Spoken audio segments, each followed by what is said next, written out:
Seorang ayah keluar rumah mencari nafkah untuk memberikan makan anak istrinya yang sedang kelaparan.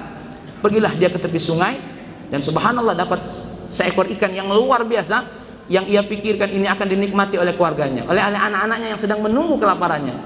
Tapi subhanallah, di satu tempat di dalam sebuah perjalanan menuju rumahnya, dia ketemu seorang pemimpin yang zalim, pemimpin yang memaksakan kehendaknya, di mana ketika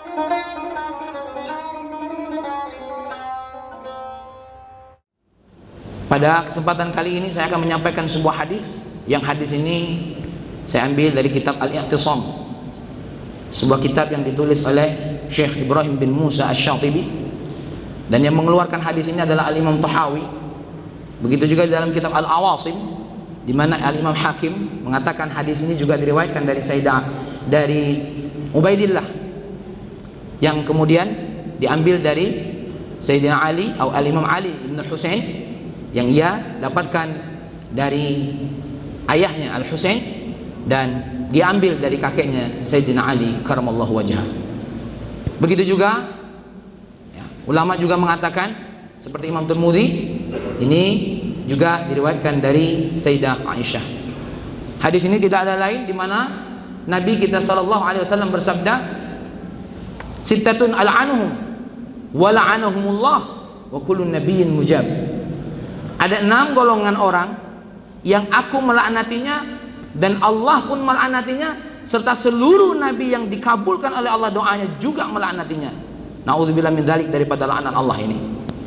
Siapa mereka? Az-zaidu fi kitabillah, wa fi riwayah az-zaidu fi dinillah.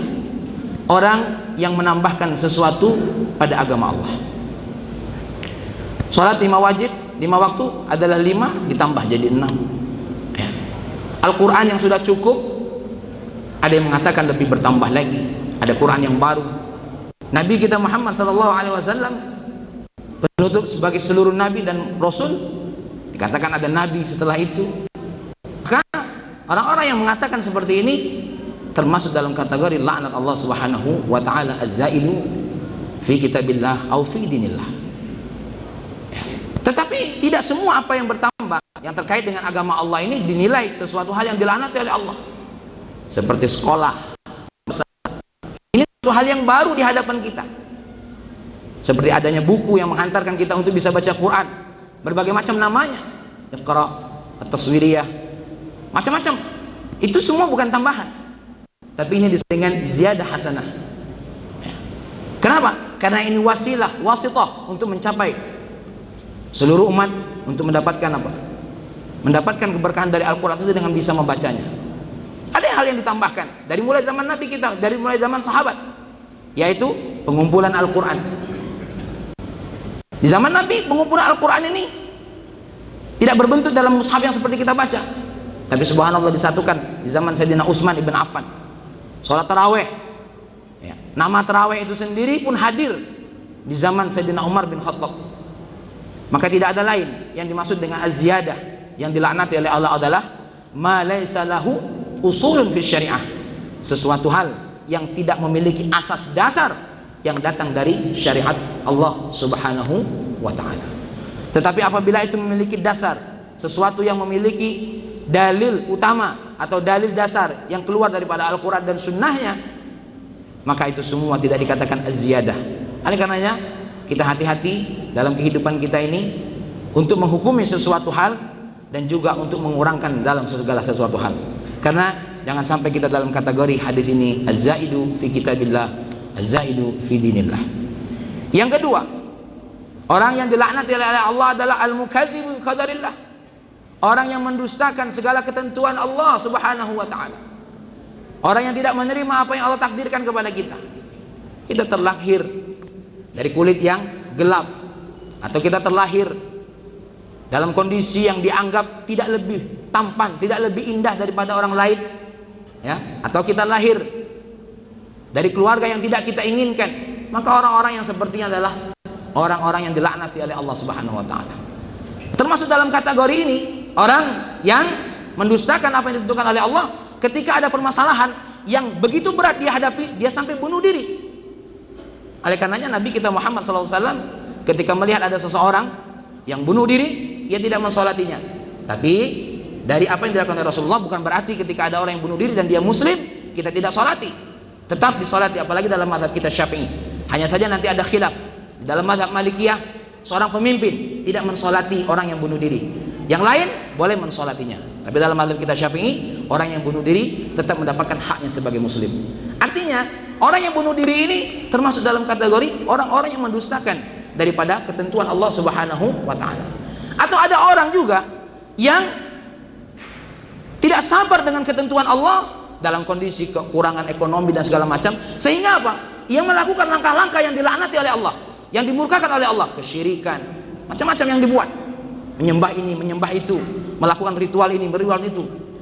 Ini dalam kategori al-mukadzibu biqadarillah, termasuk orang yang mendustakan daripada laknat Allah, daripada ketentuan Allah Subhanahu wa taala. Tapi kalau ada orang yang bekerja, berusaha untuk mendapatkan rezeki Allah, apakah ini orang-orang yang termasuk dalam kategori mendustakan? Tidak.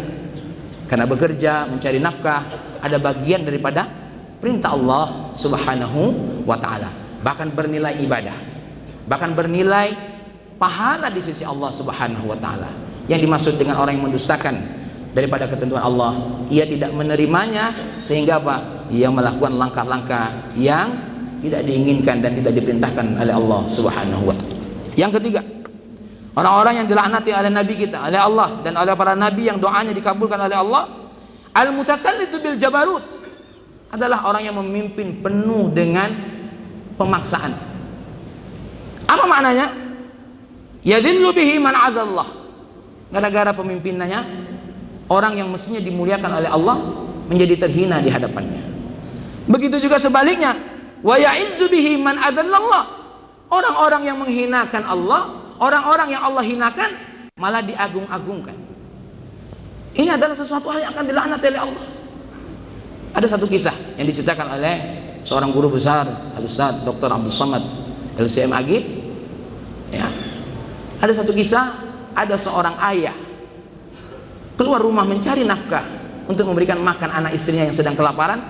Pergilah dia ke tepi sungai dan subhanallah dapat seekor ikan yang luar biasa, yang ia pikirkan ini akan dinikmati oleh keluarganya, oleh anak-anaknya yang sedang menunggu kelaparannya. Tapi subhanallah, di satu tempat, di dalam sebuah perjalanan menuju rumahnya, dia ketemu seorang pemimpin yang zalim, pemimpin yang memaksakan kehendaknya, di mana ketika orang fakir ini lewat, dia melihat ikan yang dibawanya penuh dengan ketertarikan. Dan lebih dari itu, dia bukan cuma tertarik dengan ikannya, dia senang dengan kuasanya, dia senang dengan ketentuannya, dia senang dengan yang ia miliki untuk menzalimi seorang rakyatnya. Subhanallah, ketika ikan ini dipaksa, ya, diambil oleh anak buahnya, oleh tentaranya, ikan ini dipegang oleh raja tadi, kemudian patil daripada ikan tadi menggigit tangannya. Tak lama pulang, subhanallah, tangan raja ini sakit, sehingga kata tabib saat itu, mau tidak mau karena racun daripada ikan ini sudah masuk ke dalam darah, harus dipotong jarinya. Ketika sudah dipotong jarinya masih sakit, harus dipotong telapak tangannya. Ketika dipotong telapak tangannya, maka harus dipotong sampai ke sikunya. Tapi kata tabib tadi, masih sakit, masih harus dipotong sampai seluruh tangannya. Akhirnya sebelum dipotong, ia berkata, coba carikan saya orang yang ahlu hikmah. Lalu orang ahlu hikmah ini berkata, coba muhasabah, apa yang kau lakukan dalam waktu dekat ini? Subhanallah, ia bercerita, kalau saya mengambil sebuah ikan paksa, minta maaf. Ketika minta maaf, apa kata orang yang fakir tadi? Wahai raja, aku sudah melupakannya. Iya, walaupun kau sudah melupakannya dan engkau sudah maafkan aku ingin berdoa, aku ingin bertanya, apa doamu ketika engkau sampaikan kepada Allah saat aku menzalimimu?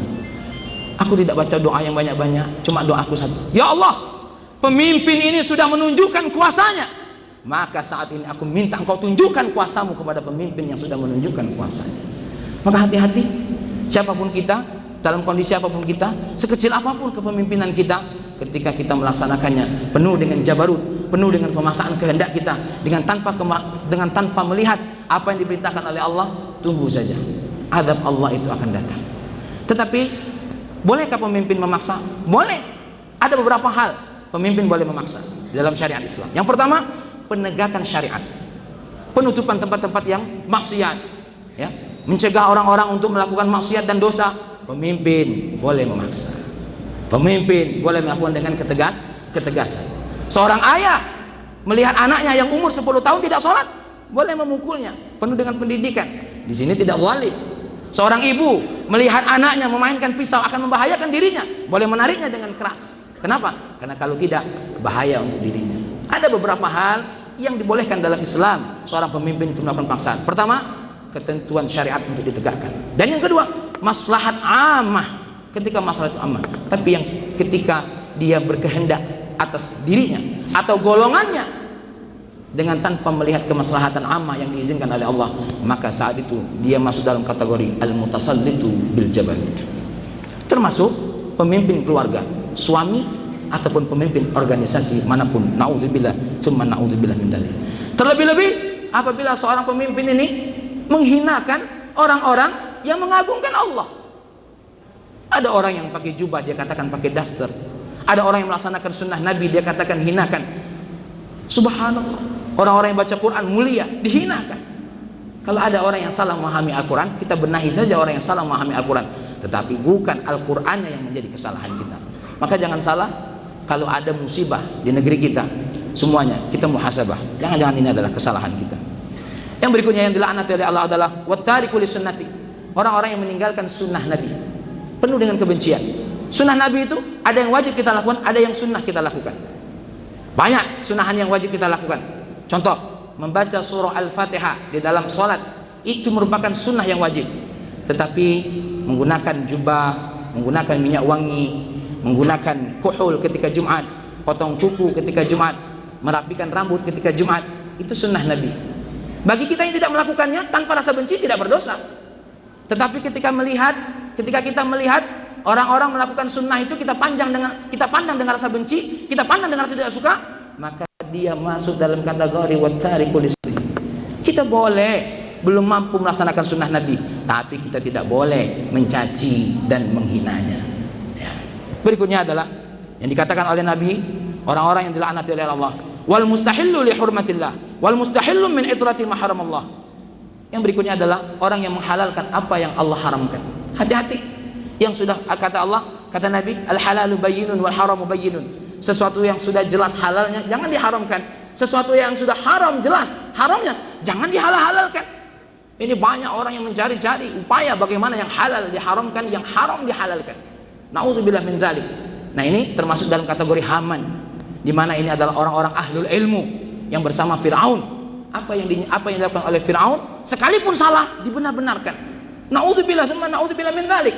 Orang-orang yang seperti ini akan dituntut oleh Allah dengan ilmunya. Naudzubillah min dzalik. Berjalanlah dengan pemimpin kita selagi tidak bermaksiat kepada Allah Subhanahu wa taala. Katakan yang hak adalah hak, yang batil adalah batil. Qulil haqqa walau kana murran. Baru yang terakhir, wal mustahillu min itrati ma haramallah. Kita jangan menghalalkan sesuatu yang diharamkan kepada para keturunan Nabi kita Muhammad sallallahu alaihi wasallam. Sesuatu hal yang wajib kita muliakan kepada keturunan Nabi kita, maka kita harus melakukannya. Contoh, tidak ada yang sah sholatnya di sini ketika pada sujud tasyahud akhirnya tanpa berucap salawat kepada keluarga Nabi kita Muhammad sallallahu alaihi wasallam. Di mana terakhir pada saat kita salat akhir, Allahumma salli ala sayyidina Muhammad wa ala ali sayyidina Muhammad. Siapa yang mencukupkan pada kalimat Allahumma salli ala Muhammad, maka saat itu dinyatakan sholatnya tidak sah. Jangan main-main dengan keturunan Nabi kita Muhammad sallallahu alaihi wasallam. Kalau ada di antara keturunan Nabi kita yang berdosa, sama seperti kita pandang dosanya. Dan jangankan keturunan Nabi, siapapun di antara kita yang berbuat dosa, jangan kita pandang benci orangnya, kita pandang kesalahannya yang kita benci dan kita nasihati, kita tegur. Sebagai penutup sebuah hadis Nabi, la tudhiris syamata li akhika farahimu yarhamuhullah wa yusibaka. Jangan sampai kita menunjukkan rasa benci kepada saudara kita sekalipun dia pendosa. Kenapa? Pendosa itu satu saat ketika Allah merahmatinya, maka apa yang kita benci dari dosanya, apa yang kita benci dari musibah yang jatuh pada dirinya, bisa jadi menimpa kita. Naudzubillah, tsumma naudzubillah min dzalik. Mudah-mudahan kita semua dilindungi oleh Allah dari segala macam laknat Nabi kita, laknat Allah dan laknat seluruh para nabi. Barakallahu li wa lakum fil ayati wa dzikril hakim. Aqulu qawli hadza wa astaghfirullahal azim innahu huwal ghafurur rahim. Telah lahir cahaya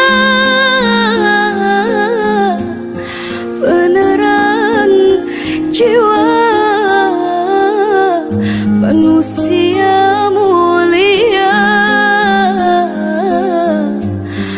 penyejuk jiwa.